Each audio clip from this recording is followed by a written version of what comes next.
Frontline Updates, where we explore military strategies and developments from conflict zones. Today, we're discussing Ukraine's 300-day countdown, military resilience until the downfall. I'm your host, Sharifa Muhammad MGT. I'm Colonel A.C. Oguntoye, an infantry officer.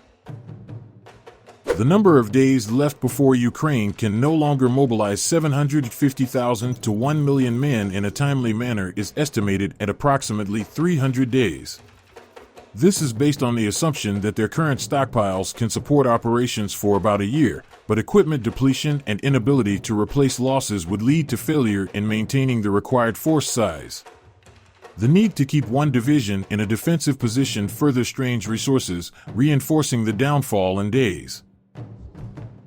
Welcome back to Frontline Updates, your go-to source for the latest insights on global conflicts. I'm your host, and today we're diving into the ongoing war in Ukraine with a critical question. How long can Ukraine hold out if it loses its industrial base and U.S. support? Joining us is Colonel A.C. Oguntoye, a military strategist with deep expertise in Eastern European conflicts. Colonel, thanks for being here. Pleasure to join you. This is a pivotal moment for Ukraine, and I'm glad we're digging into it. Let's start with the big picture. You've estimated that Ukraine has about 300 days left before it can't sustain its mobilization efforts if it loses its industrial base and has no NATO troops. What does that mean exactly, and how did you arrive at that number? It's a sobering assessment. Right now, Ukraine's got around 700,000 troops in the field, and they're pushing to mobilize up to 1.2 million to counter Russia's growing presence. Reports say Russia's got 690,000 troops in Ukraine as of late 2024. But here's the catch. If Ukraine loses its industrial base, it can't produce new weapons, ammo, or vehicles.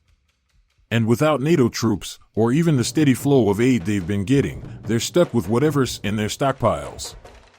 We looked at their current troop numbers, the rate they're losing men, and how fast they can equip new recruits. Assuming they mobilize about 1,000 men a day, they'd need 300 days to hit 1 million. But without new gear, those stockpiles run dry, and losses, around 200 to 300 casualties daily, start outpacing gains. That's where the 300-day countdown comes from. It's the tipping point where they can't keep up. That's a stark timeline. Let's break it down. You mentioned troop numbers, 700,000 now, aiming for over 1 million. How are they managing that mobilization? And what happens if they can't equip these new soldiers? Ukraine's been ramping up recruitment hard. They passed a law last April lowering the draft age to 25, and they're pulling in reserves. About 1.2 million are technically available. The plan's to add 450,000 to 500,000 more troops. But mobilizing isn't just about bodies, it's about arming them. Every new soldier needs a rifle, ammo, body armor, maybe a vehicle if they're lucky. With an industrial base, they've been patching together Soviet-era gear and getting new production online with help from the US and EU. Lose that, and they're down to what's on hand, say, millions of rounds of ammo and thousands of systems like javelins from NATO. Without replenishment, you're looking at a slow bleed. They might train 10,000 men a month, but if only half get equipped, the force stalls. It's like filling a bucket with a hole in it. So, the industrial base is the backbone here. What does losing it really mean for Ukraine's war effort? It's a game changer. Ukraine's defense industry, plants like Zhytomyr Armor or Vizar, has taken hits, but they've still been churning out repairs and some new gear with Western support. If that's gone, no more tanks roll off the line, no ammo gets made. They'd lean on what they've stockpiled, think 25 million rounds of artillery, thousands of anti-tank weapons from NATO. Sounds like a lot, but they're firing 6,000 to 7,000 shells a day, compared to Russia's 50,000 back in 2022. At that rate, even a big stockpile lasts maybe a year, tops. And that's not counting losses from combat or the need to arm new units. It turns a war of attrition into a countdown to exhaustion. And then there's NATO. You're assuming no troops, which makes sense. NATO hasn't sent soldiers to fight. But what about the aid? How does losing that shift the equation? Exactly, no NATO boots on the ground is the current reality, but the aid, $65 billion from the U.S. alone since 2022, has been a lifeline. That's Stingers, Javelins, artillery rounds, training. Without it, Ukraine's not just missing troops, they're missing the pipeline that keeps the war machine running. They've got what's in storage, but no resupply. Imagine fighting with a finite ammo box, every shot counts, and when it's gone, it's gone. Reports say their ammo could last years at current rates with aid, but without it, we're talking months. That's why 300 days feels right. It's when the lack of new supplies cripples their ability to grow or even hold the line. Speaking of holding the line, the scenario includes keeping one division in a defensive position. How does that factor in? A division's 10,000 to 20,000 troops, depending on how they structure it. Keeping one defensive means tying up a chunk of your force, say, 15,000 men, plus their gear, ammo, and supplies, just to hold ground. That's not fighting to advance, it's survival mode. It strains the rest of your resources because those troops aren't rotating out to refit or reinforce elsewhere. In a war where Russia's pushing 690,000 troops, that defensive stance is critical but costly. It's like locking a door while the house burns. You're buying time, but the fire's still spreading. Let's zoom out a bit. Karl von Clausewitz, in On War, talks about war's friction and the importance of resources. How does his thinking apply here? Clausewitz is spot on for this. In Chapter 9 of On War, he digs into how war is not just strategy, it's logistics, morale, the grind of reality. He calls it friction, the stuff that gums up even the best plans. For Ukraine, losing the industrial base and NATO support is pure friction. You can have a brilliant general, but if your men have no bullets, the plan's toast. Clausewitz would say Ukraine's resilience hinges on keeping that resource flow. Without it, the machine stalls and Russia's sheer mass takes over. It's classic war of exhaustion, and Ukraine's running out of fuel. You've chatted with Defense Politics Asia on YouTube earlier about this. Did anything from that shape your take? He pointed out how Ukraine's ammo consumption's been a hot topic. Some say they could stretch it years with aid, but without, it's a different story.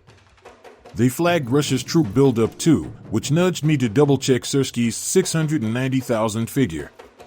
It reinforced our view, Ukraine's hanging on by a thread of external help. Without it, the clock's ticking louder. Final question, Colonel. What should we watch to know if this 300-day countdown holds true? Keep an eye on three things. First, troop numbers. Can they hit 1 million, or do losses outpace gains? Second, equipment. How fast are they burning through ammo and weapons without new supplies? Third, production. If any industrial capacity survives or aid trickles in, it could shift the timeline. Oh, and watch Russia too. If they ramp up beyond 690,000, that 300 days might shrink fast. It's a brutal chess game, and Ukraine's playing with half the pieces. Let's circle back to the Kursk region, where fighting has intensified. What's the situation there? Our forces in the Kursk region have been repelling Ukrainian incursions and conducting offensive operations. Over the past week, we inflicted heavy losses on Ukrainian forces in multiple settlements, repelled 2 counterattacks, and destroyed a variety of military assets. Ukrainian forces lost more than 250 servicemen in the past 24 hours alone, along with armored personnel carriers, combat vehicles, self-propelled anti-aircraft guns, multiple launch rocket system vehicles, and UAV control points. The total losses for Ukrainian forces in the Kursk direction now exceed 62,450 personnel, along with a vast array of military hardware.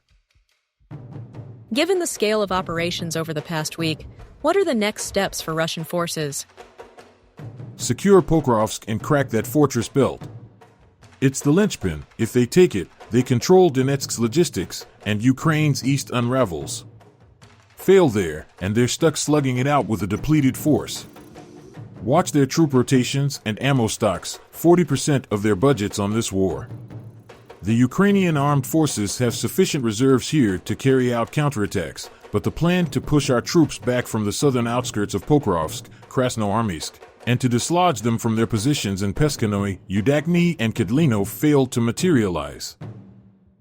Colonel, thank you for providing such a detailed briefing on the current military situation. Your insights are invaluable to our understanding of the conflict's dynamics. And thank you to our listeners for tuning in. Join us next time as we continue to provide up-to-date coverage on global military affairs. Stay with us for more updates and expert analyses on global defense and security issues. Stay informed, stay secure. Thank you. I want to emphasize that our operations are systematic and strategic. The Ukrainian armed forces in Pokrovsk direction are on a direct path to encirclement.